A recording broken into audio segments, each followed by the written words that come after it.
முதல் சாக்ஷி அகர்வால் வரை 2025 திருமண பந்தத்தில் இணைந்த டாப் பிரபலங்கள்.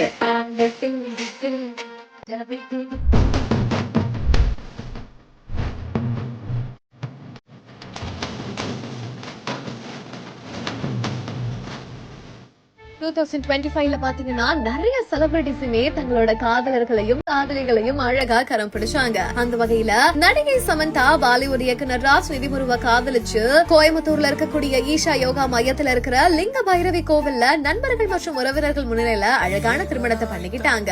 அதுக்கப்புறமா நாடோடிகள் திரைப்படம் மூலமா கவனத்தை ஈர்த்த அபிநயா அவங்களோட காதலரான சன்னி வர்மாவை கடந்த ஏப்ரல் 16ஆம் தேதி ஹைதராபாத்ல கரம் பிடிச்சாங்க. பிக் பாஸ் மூலமா மக்கள் மத்தியில பிரபலமான நடிகை சாக்ஷி அகர்வாலுக்கு தொழிலதிபர் நவ்னீத் மிஸ்ரா கூட ஜனவரி 2ஆம் தேதி கோவாவில ரொம்பவே பிரம்மாண்டமான திருமணம் நடந்துச்சு. பிரபல டிவி நிகழ்ச்சி தொகுப்பாளரான பிரியங்கா தேஷ்பாண்டேவுக்கும் அவங்க காதலிச்சு வந்த டிஜே வசி சுச்சிக்கும் ஏப்ரல் மாதம் 16ஆம் தேதி ஒரு அழகான கல்யாணம் நடந்து முடிஞ்சிச்சு. முதல் நீ முடிவும் நீ படத்தின் மூலமா அறிமுகமான கிஷன் தாஸ் அவங்களோட நீண்ட நாள் காதலியான சுசித்ராவை ஜனவரி 31ஆம் தேதி திருமணம் செய்து கொண்டாங்க. கடந்த ஏப்ரல் மாதம் 20ஆம் தேதி பாத்தீங்கன்னா பிக் பாஸ் பிரபலம் பாவனி ரெட்டியும் சக பிக் பாஸ் போட்டியாளரான அமீரை காதலிச்சு திருமணம் செய்து கொண்டாங்க. இந்த மாதிரி சொல்லிக்கிட்டே போகலாம். நிறைய சின்னத்திரை நடிகைகளுக்கும் 2025ல அழகான திருமணங்கள் நடந்துச்சு. இந்த ஒரு விஷயத்தை பத்தி நீங்க என்ன நினைக்கிறீங்க அப்படின்னு உங்களோட கமெண்ட்ஸ எங்க கூட மறக்காம ஷேர் பண்ணிட்டு போங்க.